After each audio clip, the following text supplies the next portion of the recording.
Sir భారత్కు Trump అండగా ఉంటానని చెప్పి ఇప్పుడు సడన్గా 100% టారిఫ్ అనేది విధించడం జరిగింది.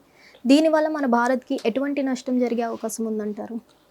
సో ఇది ఈ టారిఫ్ విధించడం అనేది ఓన్లీ ఇండియా మీద కాదండి. ఓకే. ఇది వరల్డ్ వైడ్గా రకరకాల దేశాల మీద ఈ ప్లాన్ ఉంది. ఓకే. సో ఇప్పుడు 10% కూడా కాదు, 100% టారిఫ్ విధించాలని చెప్పి యుఎస్ సెనేట్ ఒక బిల్లుని ఆమోదించింది.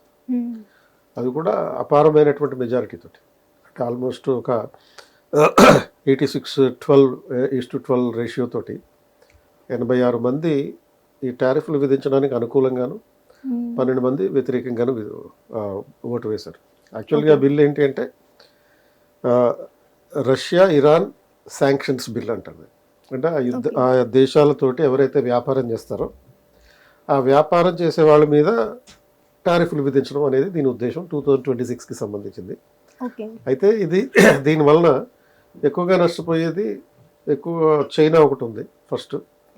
అంటే ఎవరైతే రష్యా నుంచి ఎక్కువ ఆయిల్ దిగుమతి చేసుకుంటున్నారో వాళ్ళు ఈ దేశాలు. రెండో దేశం ఇండియా. అంటే ఇండియా ఆల్మోస్ట్ ప్రతిరోజు ఒక 26 మిలియన్ గ్యాలన్ల ఈ ఆయిల్ దిగుమతి చేసుకుంటుంది రష్యా నుంచి.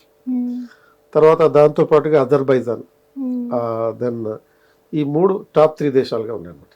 సో ఈ రష్యా నుంచి ఆయిల్ ఇంపోర్ట్ చేసుకునే దేశాలు. ఒక ఓవరాల్గా చూస్తే ఈ టారిఫ్లు అత్యధికంగా పడేటటువంటి దేశాలు ఈ ఇండియా, చైనా ఫస్ట్, తర్వాత ఇండియా, స్లోవేనియా, అజర్బైజాన్, ఈ తర్వాత బ్రెజిల్ కూడా ఉంటుందన్నమాట. సో ఇటువంటి దేశాలన్నింటి నేపథ్యంలో, అంటే ఇవి కాకుండా ఇతర దేశాలు కూడా ఆల్మోస్ట్ ఈ బిల్లు వల్ల సుమారుగా 60 దేశాలు ప్రభావితం అయ్యే అవకాశం. అయితే ఇది ఇప్పటికిప్పుడు అమల్లోకి రాదు. ఇప్పుడు యాక్చువల్గా జనవరిలో ట్రంప్ ఏం చెప్పాడు, మీరు కనుక రష్యా నుంచి ఆయిల్ దిగుమతి చేసుకోవడం ఆపకపోతే వెంటనే మీ మీద టారిఫ్లు విధిస్తాం 100%, 200% అట్లా చెప్పారు. ఒక సందర్భంలో అయితే 500 కూడా అన్నారు, 500% టారిఫ్లు అని కూడా అన్నారు. అండ్ తర్వాత నెక్స్ట్ ఫిబ్రవరికి వచ్చేటప్పటికి ఏమైంది, ఇండియా అమెరికా ట్రేడ్ డీల్ కుదిరింది. సో ఆ ట్రేడ్ డీల్ వల్ల ఈ టారిఫ్లు తగ్గుతాయనేటటువంటి ఒక ప్రతిపాదన వచ్చింది. అండ్ మళ్ళీ గత 2 రోజుల క్రితం ఏం జరిగింది, ఒక 10% టారిఫ్లు ఇంపోజ్ చేస్తా అన్నారు.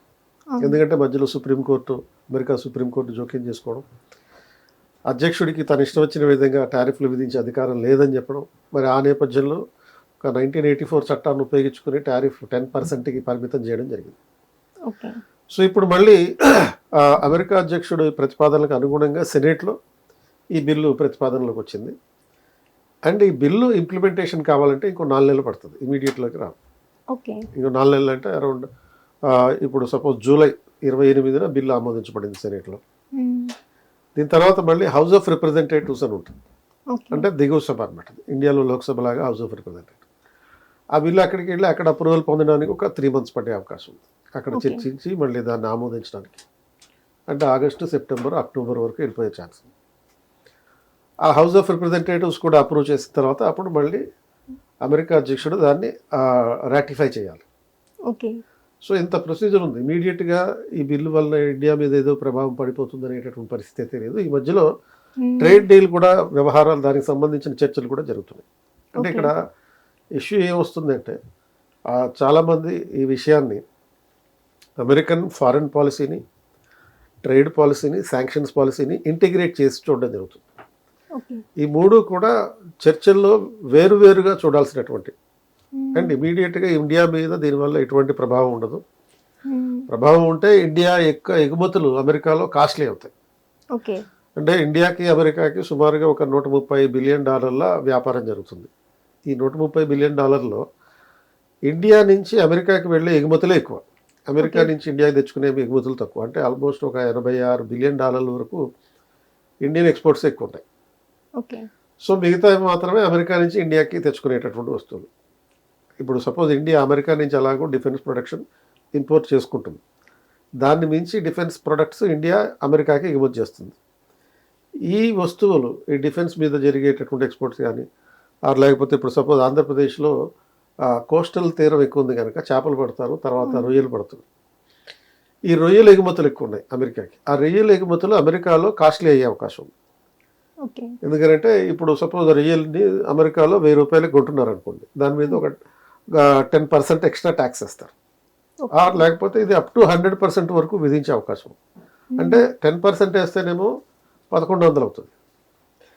సపోజ్ ఈ సెనేట్ అమెరికా అధ్యక్షుడికి ఇచ్చినటువంటి డిస్క్రిషనరీ పవర్స్ కారణంగా 100% ఇంపోజ్ చేశారనుకోండి, అది 2000 అవుతుంది. సో సపోజ్ ఇప్పుడు ఇదే రొయ్యల్ని ఏ సౌత్ ఆఫ్రికా నుంచో అమెరికా వాళ్ళు కొనుక్కుంటున్నారు, వాళ్ళకి 1000 రూపాయలకి అమ్ముతున్నారు, వాళ్ళ మీద ఓన్లీ 10% ట్యాక్స్ ఉంది. అప్పుడు సౌత్ ఆఫ్రికా నుంచి దిగుమతి చేసుకునే రొయ్యల మీద 1100 ఉంటుంది.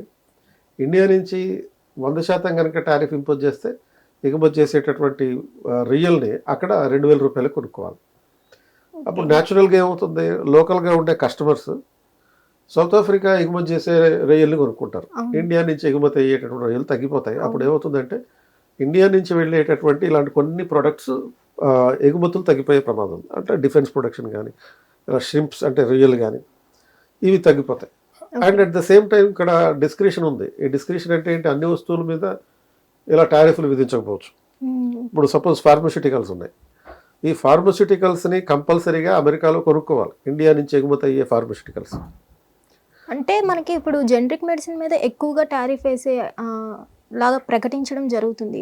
సో దీనివల్ల మన భారతదేశంలో ఉన్న ఫార్మా మీద ఎటువంటి నష్టం జరిగే అవకాశం ఉందంటే, అది ఒకవేళ సపోజ్ ఈ జనరిక్ మెడిసిన్స్ మీద కనుక అమెరికాలో టారిఫ్లు విధించడం జరగదు యాక్చువల్గా. ఒకవేళ విధించారనుకోండి, విధిస్తే మాత్రం ఇండియా నుంచి ఎగుమతి అయ్యేటటువంటి జనరిక్ మెడిసిన్స్ కాస్ట్ అక్కడ లోకల్గా పెరుగుతుంది.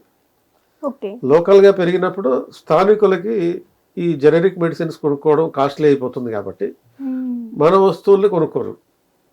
సో మన వస్తువులు మన మెడిసిన్స్ కొనుక్కోరు కాబట్టి ఎగుమతులు తగ్గే ప్రమాదం ఉంది. కాబట్టి ఇక్కడ ప్రాబ్లం ఏంటంటే ఇండియా నుంచి ఎగుమతి అయ్యేటటువంటి జెనరిక్ మెడిసిన్స్ ఎగుమతులు తగ్గినప్పుడు ఇక్కడున్న ఈ స్మాల్ స్కేల్ ఇండస్ట్రీస్ ఏవైతే ఉన్నాయో ఆ స్మాల్ స్కేల్ ఇండస్ట్రీస్ మీద ప్రభావం పడుతుంది.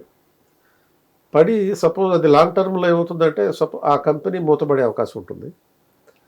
కంపెనీ మూతపడితే అందులో పనిచేసే ఉద్యోగాలు పోతాయి, ఆదాయం రాదు, ఇన్ఫ్లేషన్ ఇంకా డబుల్ పెరిగేటటువంటి పరిస్థితులు ఉంటాయి, రిసెషన్ వచ్చేటటువంటి ఛాన్సెస్ కూడా ఉంటాయి. సో అట్లా ఓవరాల్గా టారిఫ్లు పెంచితే ఇండియాకి ఎంత నష్టమో ఈక్వల్గా అమెరికాలో ఉన్నటువంటి కన్జ్యూమర్స్ కూడా అంతే నష్టం. సో ఇప్పటిదాకా చీప్గా కొనుక్కుంటున్నాడు మెడిసిన్స్, భవిష్యత్తులో ఆ మెడిసిన్ కాస్ట్ పెరిగిపోతుంది ఈ టారిఫ్ల కారణంగా.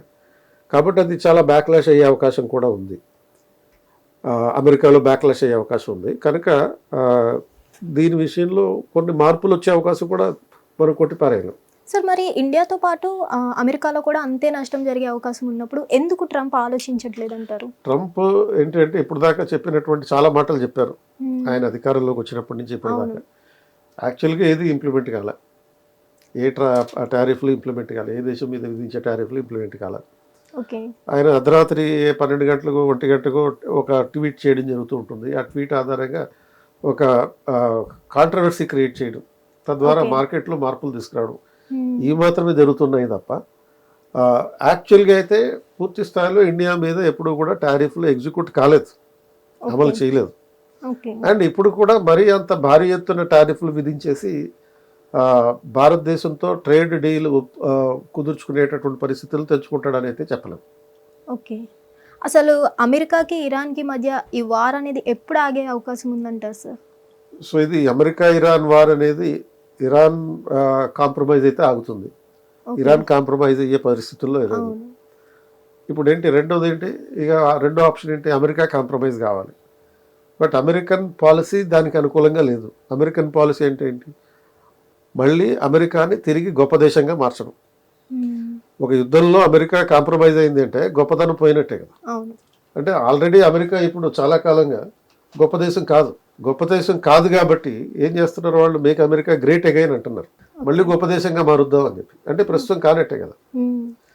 కాబట్టి ఆ ప్రాసెస్లో అమెరికాని గొప్ప దేశంగా చేద్దాం అనేటటువంటి ఒక వర్గం ఏదైతే ఉందో వాళ్ళ నుంచి వ్యతిరేకత వచ్చే అవకాశం, పొలిటికల్గా బ్యాక్లాష్ ఇచ్చే అవకాశం ఉంది. ప్రస్తుతానికి అమెరికా ఓన్లీ మిలిటరీ పరంగా మాత్రమే, సైనిక పరంగా మాత్రమే ఒక గ్రేట్ దేశంగా పరిగణించవచ్చు. అది కూడా ఓన్లీ ఆయుధాలు ఉన్నంత వరకు మాత్రమే. బట్ రెండో ఆస్పెక్ట్ ఏంటంటే ఎకనామిక్గా అది అంత గ్రేట్ కంట్రీ కాదు ప్రస్తుతం ఉన్నటువంటి పరిస్థితులు. వెపన్స్ వరకు ఉన్నాయి, ప్రస్తుతానికి వాడగలిగినంత వెపన్స్ ఉన్నాయి. అండ్ హార్డ్వేర్ ఉంది, మిలిటరీ హార్డ్వేర్ ఉంది. ఈ మిలిటరీ హార్డ్వేర్ కనుక అది కంప్లీట్ అయిపోతే, స్కేర్సిటీ ఏర్పడిందంటే, మిలిటరీ విషయంలో కూడా అమెరికా గొప్ప దేశం కాదు. ఆల్రెడీ అమెరికన్స్లో ఉన్నటువంటి డిసాటిస్ఫాక్షన్ ఏంటంటే, మేము కట్టిన పన్నుల్ని తీసుకెళ్ళి అమెరికా అధ్యక్షులు ఎక్కడెక్కడో యుద్ధాల కోసం ఖర్చు పెడుతున్నారు. కాబట్టి దానివల్ల మాకు రావాల్సినటువంటి ప్రయోజనాలు, సంక్షేమ ప్రయోజనాలు మాకు రావట్లేదు అనేది వాళ్ళు చాలా బాధలో ఉన్నారు అట్లా. అండ్ ఈ మేక్ అమెరికా గ్రేట్ అగైన్ అనేటటువంటి ఒక నినాదంతో తాత్కాలికంగా అమెరికా అధ్యక్షుడు గెలిచిపోయాడు, కానీ దీన్ని మళ్ళీ పునరాలోచించుకునేటటువంటి పరిస్థితులు ఉంటాయి లోకల్గా.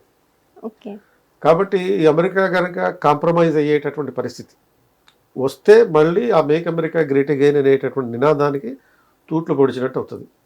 అమెరికా ఎప్పుడు కూడా ఒక దోపిడీ చేసే దేశం. బిఫోర్ 1947 అంటే సెకండ్ వరల్డ్ వార్కి ముందు బ్రిటన్ కొలోనియల్ కంట్రీ అయితే, సెకండ్ వరల్డ్ వార్ తర్వాత అమెరికా కొలోనియల్ కంట్రీగా మారిపోయింది. ఏదో రకంగా దోచేసుకుంటుంది, ప్రపంచ దేశాలన్నింటినీ దోచుకుంటున్నారండి. ఇప్పుడైతే డైరెక్ట్గా దొంగతనమే.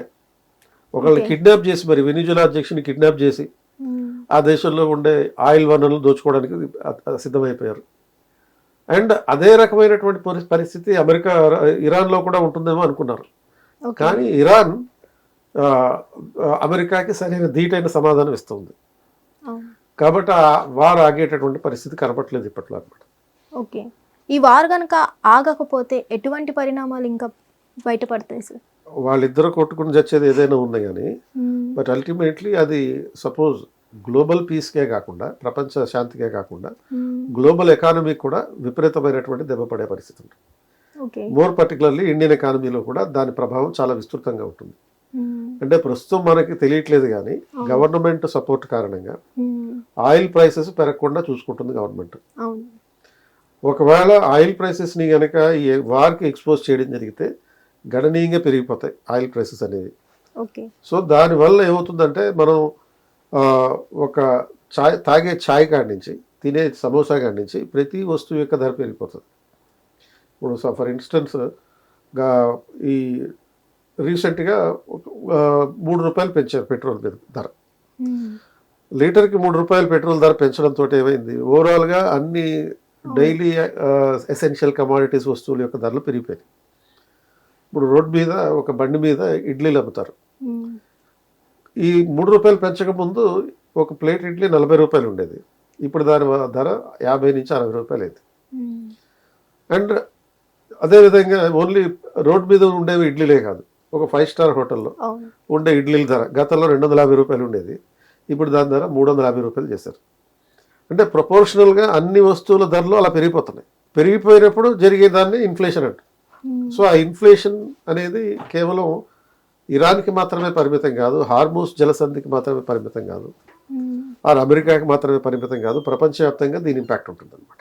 హిట్ టీవీ యాప్, ఇందులో short news, live news, entertainment shows, movies, digital magazines తో పాటు మీ జిల్లా వార్తలను కూడా ఫ్రీగా చూడొచ్చు. ఇంకెందుకు ఆలస్యం, వెంటనే హిట్ టీవీ యాప్ ని డౌన్లోడ్ చేసుకుని ఫ్రీగా ఎంటర్టైన్మెంట్ పొందండి. Hit TV app. Hit TV app. Please download hit TV app. Hit TV app ని ఫ్రీగా డౌన్లోడ్ చేసుకుని ఎంజాయ్ చేయండి. మీకు నచ్చిన ఎంటర్టైన్మెంట్ కోసం హిట్ టీవీ యాప్ ని ఫ్రీగా డౌన్లోడ్ చేసుకుని ఎంజాయ్ చేయండి. హిట్ టీవీ యాప్ ని డౌన్లోడ్ చేసుకుని ఆస్వాదించండి, ఆశీర్వదించండి. ఇంతమంది సెలబ్రిటీలు హిట్ టీవీ యాప్ ని డౌన్లోడ్ చేసుకోండి అని చెప్తున్నారంటే ఎంత మంచి యాప్ ఆలోచించండి. అమెరికా అమెరికా అమెరికా అమెరికాలో చదవాలనుకునే వాళ్ళకి విశ్వసనీయమైన పేరు మన శౌర్య కన్సల్టెన్సీ. UK లో 1 year masters. UK లో 1 year masters. 2 years work permit up to 5 years visa. Contact Saurya Consultancy. Contact 89851 89851.